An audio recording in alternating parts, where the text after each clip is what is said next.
YouTube. If you've already joined me on YouTube, apologies. We're just trying to test the softwares here.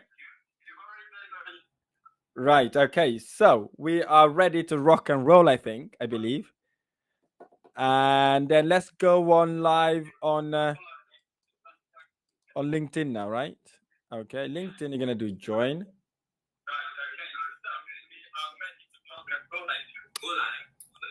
Where's that? I click join. Oh. Okay, so Sunil, what I'm gonna stop this because I think we're all ready now, right? Okay.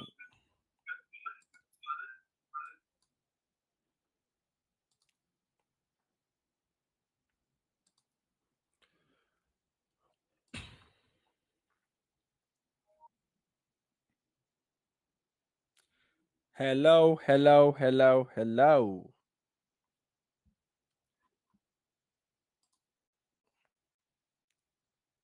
Hello, wonderful people. How are we? I hope we are all doing well. Fantastic, fantastic. Thank you, thank you. Instagram. Thanks to my people on Facebook. Thanks to my people on LinkedIn. And now we are on YouTube. Absolutely amazing what technology can do. Literally, I'm super chuffed, super amazed to joining you guys tonight. So if you haven't saw me for a while, welcome, welcome, welcome back. I'm absolutely here tonight to serve you, to work with you, to help you understand what property investment can do for you. So thank you for all the people that are joining from Instagram, LinkedIn, Facebook, YouTube. I appreciate you all, and you are all absolutely. So in tonight's live, I'd like to share with you what I call the 5 questions you need to ask before you buy any investment properties. Very important for you to know these questions because these are the questions that guide your investment. These are the questions that really helps you understand whether your investment properties are properties that would work for you instead of you working for them or them being a rope on your neck. Very important for us to know that. So thank you, thank you, thank you for joining. So the Denise, thanks for joining. Samson, thanks for joining. Ramon Baker, thanks for joining. 665, thanks for joining as well. Really, really appreciate you all for joining on all the platform. I'm super excited about what I got to offer you tonight. So you see, in order to be a very successful property and investor, it's important for you to start asking yourself questions, not just questions about the investment, but questions about the properties or real estate investment you are buying yourself, because they makes a really, really good impression with the lenders, with yourself, and your vision. Because in order for you to achieve your vision, you really need to know where you are, what you're buying, and how you're buying it, and obviously take advantage of that to ensure that you are buying the right asset class. Now, you may be asking, why are these questions important? They are important because they are the questions that you need to answer in order to make your property a no money down deal properties, or to make property as a vehicle to generate you passive income instead of making it a rope on your neck that really makes you struggle to get to where you want to get. The first question you want to ask before you buy any property, any investment property, is looking at the local real estate market. Where are you investing? Where are you investing? What is the market doing in your investment area? Are properties going up, for example, or are properties going down? Okay, you need to understand that in order for you to start buying properties in that investment area, because if you don't know that, we may struggle to make that property work for us. Right. So, and also you kind of need to understand is whether it is a buyer's market or a seller's market. Now, what do I mean by buyer's market? Buyer's market is where you, the purchaser, you, the property investor, got an advantage of buying properties at discount. For example, currently now we are in buyer's market because interest rates are skyrocketing, right? Whilst people are struggling to maintain the interest that they pay for their properties. So there's so many landlords right out there that are struggling financially, and because property prices are going down as well, so you are at an advantage to actually buy properties at discount. I've got a friend of mine who's got few property portfolios. Literally, the value of them has gone down by about 10-15%. So literally, if you had £1 million property portfolio, that has gone down to £850,000. So it is a buyer's market because of the interest rate and because of what's happening in the current market. So very important for you to understand that. So now, what is seller's market? Seller's market is when prices of the properties continue going up and up and up, and then the sellers are really happy the prices are going up, and they can dictate how much they could sell their property. First, let's look at about maybe 2 years ago, or just before COVID, or during COVID, or just after COVID, property prices was going up significantly. So at that point, the sellers market, they can dictate property that was going for £100,000. You would see them on the market for £120,000. So it's a seller's market. So you need to ask yourself at that point, am I buying in the seller's market or buyer's market? Now you know what that is. So work out in the investment area whether which category does your investment area fall. Now the next thing that you want to do is, in that specific niche or in that specific area, are property prices going up or they are going down? Because it's not about buying properties. It's not just about buying them because you want to buy it. And then the day you are a property investor, you want to make the properties work for you instead of you working for the properties. So very important for you to understand that as well. Okay, so that's the first question. What is your local real estate market? I'm not talking about UK wide. I'm talking about your investment area here. Okay, that's one thing you want to find out. And then the second question you want to ask yourself is, what are the potential rental income and expenses in that area or with that property? Here's the thing. It's very important for you to do that without estimating, without guesstimating it. You have to understand what the real rental market is in that area. Do not base your rental income because the government is doing something somewhere or there's a development going there. No. And also your expenses also are very important. Make sure you kind of know what your expenses are before you get into them. So how much can you realistically charge to rent your property? You may be asking, how do I know that? Right? If I'm not experienced, how do you know that? So there are various ways you could do this. The number one, obviously, is to go online. There are platforms called Rightmove, Zoopla, and these sort of platforms, right? You can go and find out how much people are renting properties as similar to your property. So you can go into those platforms, pretend like you're looking for a house in your area. So that's way of knowing what the market is. Okay. The second way you could find out how much to rent your property is local estate agent. When you ring the local estate agent, they will advise you how much you may be able to rent your property. Okay. And with the local estate agent, they know the local knowledge. They have a knowledge of the local area. They know what market is in that area. So very important for you to ring them to understand how your property is renting out. You may be thinking about expenses. Now, expenses are very important, right? The way I look at it this way. I look at it as if my expenses is what eats into my profit. So what I tend to do, instead of underestimating my expenses, I tend to overestimate them slightly, right? Suppose I'm putting a budget of £50 per calendar month to look after my property. What I tend to overestimate slightly by say 80, 90 or 100%. When something goes up, I can always have enough money to recover. And the other thing like estimate also is my interest rate. So you've all learned about interest right now.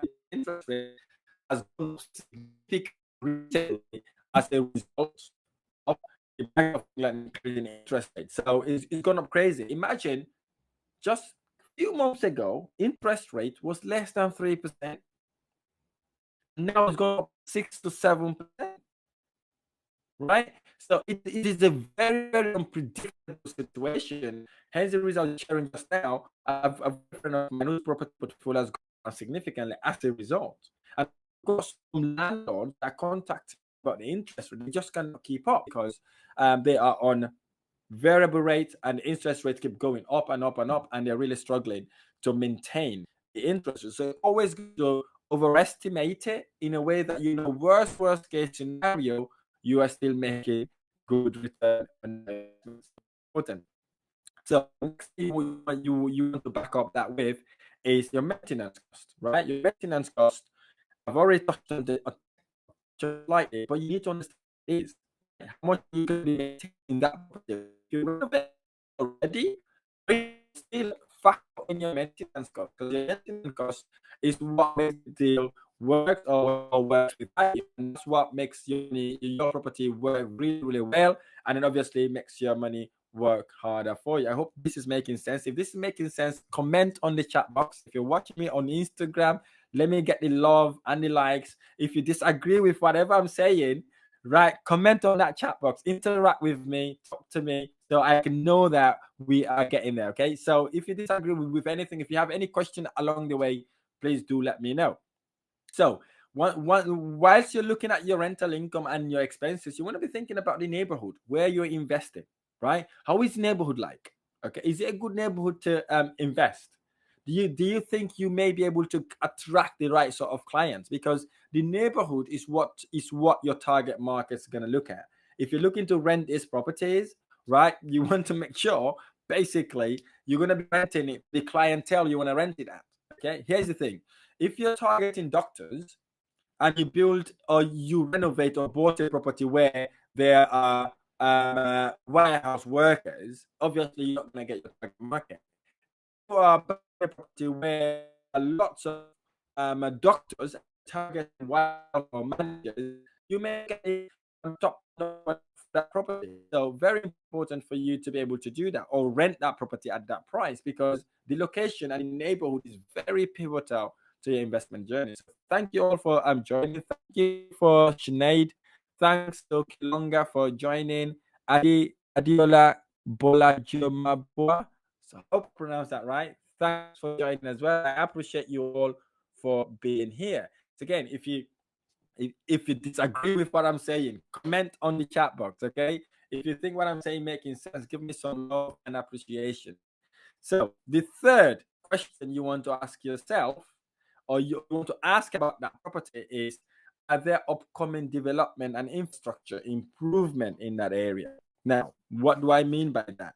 So in order, when you're buying a property, right, ideally you want to buy it where there's a busy area, right, like near a shopping center, near a train station, near a travel lane, so you know already your income is kind of protected at that point. Is it making sense? So it is protected at that point, and then you don't want to look at what development is happening in your area. I'm not talking about development that are about to happen in your area, that has been told or you've been told is going to happen in your area. I'm talking about current development literally happening in that area, right? Suppose massive developer has bought maybe an acre of land and they're developing about 100 or 400 houses. That's what I'm talking about. I'm not talking about anticipation or say speculations. Okay, you want to be looking at that. Are there any infrastructure development going in your investment area? Because these are the telltale signs to kind of inform you that if you invest in that area, you're likely to get better return on investment, and obviously it would allow capital appreciation. Okay, very, very important. Once you've looked at that, that then ticks that box. The other thing you want to basically is how you're going to finance your investment. What sort of finances are available for that type of property? Here's the thing: if you don't know the investment are available for those type of property, you may struggle a little bit, or you may struggle a lot, because you may not be able to raise the finances you need for that property. Okay, very important to work out what finances are available before you commit yourself, especially if you're buying properties in auction. You need to understand really what finances are you going to use in order to be able to attract the lenders that will lend you money for that. Okay. And the other thing you're going to look when you're looking at our development and infrastructure, your property condition. Now, why is the property condition important? The property condition is important because this is what determines what sort of lenders you're going to use. Now, let me explain. So if you're buying a done-up property, suppose this property is not done up, but it's good sort of property, and someone can move in after you've done a liquor paint or something like that. Okay. If you can do that in a property, right, you might not need some certain lenders. Okay. You may want to go for a traditional lender, like a buy-to-let lender. Okay. That will charge you lower interest rate because obviously you are not developing or renovating the property. Let's look at it on the other side. Suppose you are actually buying a dilapidated property that requires work, right? In order for someone to be able to live in it, or in order for you to sell it. At that point, you want to approach the traditional buy-to-let lenders.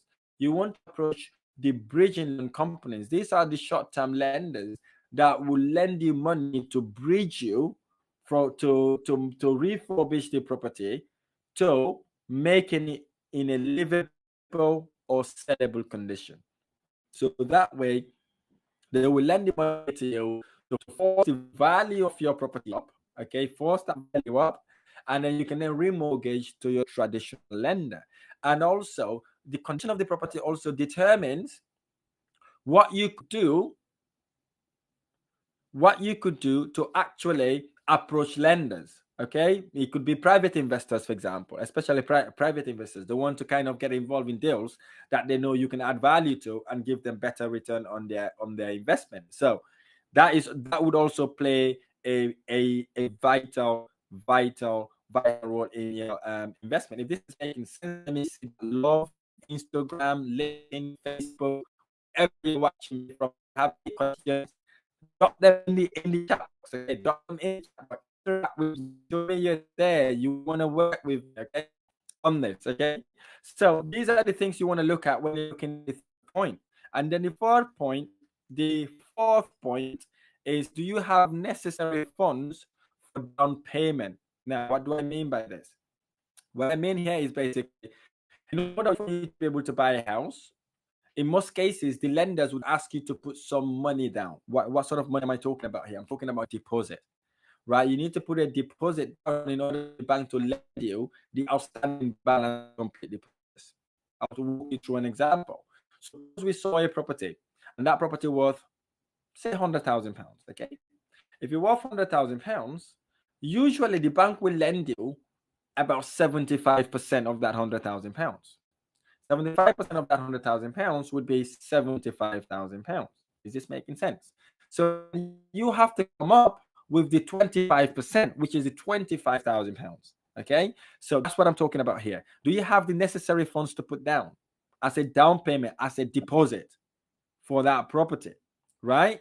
It's important for you to know that in the upfront, before you even venture buying that property, because once the hammers goes down, if you buy it in auction, or once you've instructed your solicitors, the next thing your solicitors will do after doing all the legal charges, searches and everything, your property, they would ask you basically to pay your payment. So how do you raise your payment? You already have down payment in your account saved. Are you borrowing that from friends and family, or are you actually getting a gift to start your investment journey? Whatever that down payment, wherever that is coming from, you need to kind of prepare for it. Not just prepare for it, but make sure you have all the proof that will back where that investment came from. What do I mean by that? Suppose £25,000 yourself. What you want to do at that point is to prove where that money came from. Is it coming from your savings? Is it coming from your salary? Is it coming from a gift from your family member? Is it coming from an investor? Wherever that money is coming from, you need to have that source. If it's coming from an investor, for example, can they prove where that money is coming from their end? That's another way of asking. And the second thing also you want to do is to find out from that person who is working with you to put that deposit down whether they can provide a bank statement to prove that where that money came from. If it's a gift, and again, are they able to prove where that money came from? This is very important for you to be able to use that to buy properties. Again, thank you everybody for joining. Sulpi, bye. Thanks for watching, bro. Really appreciate you. Isa to Nehen, thanks for joining as well. Delcio, thanks for joining. Marcos, thanks for joining. No Pots Tokoyo, thanks for joining as well. Really, really appreciate you all for joining. As I said, if you want to interact with me, feel free to do so. Right? Really, really feel free to do so. Comment on Instagram, LinkedIn, Facebook, YouTube, wherever you're watching me from or you're listening from. Can you drop a comment, or if you disagree with whatever I say, and feel free to do so. Okay, brilliant. Moving on. Okay, so now we have touched on the funds that you need to get a deposit in order to buy the houses. So now once you've done that, the next thing you want to think about, what is your investment strategy and goal, right? Because in order for you to get to where you're going, you need to have a plan, you need to have a roadmap, you need to have a goal. See, if you're traveling to Birmingham, in order for you to get to Birmingham, right, you need to have a sat nav, or you need to know where you're going in Birmingham, because Birmingham is a massive city, right? So you need to know where about in Birmingham you are going. Once you determine where you're going in Birmingham, the next thing you want to do, you want to pinpoint the area. Once you pinpoint the area, you want to pinpoint the house, right? And that house is what you're going to punch on your sat nav, and then the sat nav will take you from where it will. The sat nav will determine first where you are, and then it will draw a roadmap, obviously, to take you to that destination. So if you're buying a property now, what is your investment strategy? Are you buying to hold property? Right? One doing it. Okay. And or are you selling property? If you're selling a property, what sort of are you prepared to sell your property? How much do you want for your property? Very important for you to know that in order for you to even start buying properties, because in order for you, because if you don't know that, you may struggle a little bit for actually after you have renovated the house. I'm getting this with all this comments from all the media platforms. Okay, so what's your exit strategy, right? Are you holding the properties? Are you buying the property, right? Now the next thing you want to look at is, if you're holding the property, how long are you intending to hold this property for? Right? Is it 2 years, 3 years, 5 years, for a lifetime? Whatever your investment strategy is or goals, you need to put that down, write it down, ensure renovate or buy your properties on that basis, because you need to put in the time before you start the journey. Now, I'm going to touch on buying properties. I'm talking about the hidden fees at this point, okay? If you're buying a property, the other question you want to ask yourself once you've seen these properties, are there any hidden charges that will be added on the purchase price of this property? You may be thinking there are no hidden charges. There are hidden charges sometimes when you're buying properties, especially when you're buying properties via auction, because speed is in the essence when you're buying auction. So when you're buying properties in auction, right, because it's so in a rush, so you may miss some things. The common things people to miss when buying properties in auction is basically the auction fees. Okay, they don't take into consideration the auction fees. They just, oh, this property is cheap, I want to buy it.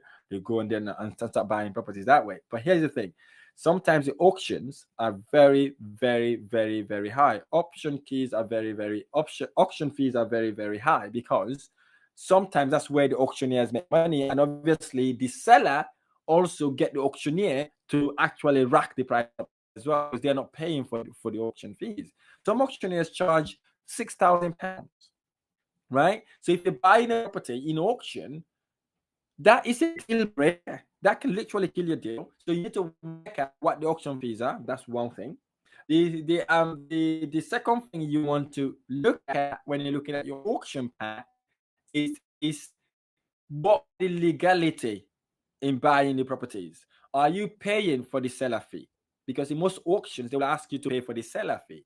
And sometimes the sellers don't even care what sort of solicitors that they're using. They go for the most expensive solicitors. I've seen a solicitor fee that literally was £3,000. £3,000. If you got your auction fee for £6,000 and the seller fee for £3,000, you're already £8,000 in. We don't even buy property yet. It's important for you to be asking these questions when you're viewing that property. You're not just looking at the property, but also looking at the exit strategy and the money that you're putting in. So asking all these questions or reading the legal pack is important in order for you to make this deal to kind of stack up.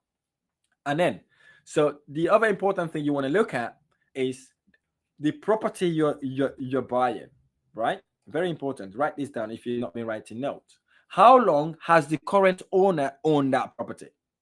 Very important for you to know that. How long does the current owner own that property? Why do you need to know this answer? Why do you need to know this? Because most lenders don't like to lend properties that have not been held for more than 6 months from the previous owner, right? So very important for you to know that. If you don't know that, you may actually not able to fund that deal. So you ask, how do I know that? Right, there's the simplest way to do this. Simplest way to know, which they don't want to tell you. But if you're buying a property in auction, there is a document called the legal pack. Within that legal pack, there is a document called the land registry document. The land registry document is usually a 2-page document. In that document, somewhere in the middle of the first page, it tells you who the owner of the property is. It tells you how much the owner bought that property. And it also indicates when the owner bought that property, at what date the owner bought that property. So if the owner bought that property less than 6 months ago, you may want to find out why they decided to sell the property in the first place. Because there may be something that you don't know, right? So find out that, because some lenders will not lend money on that, especially if you want to go for a traditional lending. They are way too risky in doing that. Find out, okay? So if it's an auction property, where the previous owner had it for less than 6 months, 2 months, 3 months, when that hammer goes down, you'd have to buy that property, right? It's yours. You'd have to buy it regardless what this situation is. And if it's less than 6 months also, right, the current owner may have not registered on the land registry, because sometimes it takes time for it to be updated, and solicitors sometimes they are a bit slow to register your name on the land register as you are the owner. So if you're buying the property at that point, the name of the seller may not be the name of the person on the land registry. Okay, that then creates complexity. It creates nervousness. It creates loss. Basically, I've seen someone lost their deposit as a result, right? Because at that point, the seller is not the actual owner of the property, because obviously they lost property less than 6 months ago, right? It would be the previous owner, not the current owner. And you, the new owner, now want to buy it. Land register saying, hello, the owner is not the owner, right? And then you are stuck into a limbo. Obviously, if you know what you're doing, you could overcome this by asking your solicitor, because solicitors don't do this, by asking them to expedite the land registry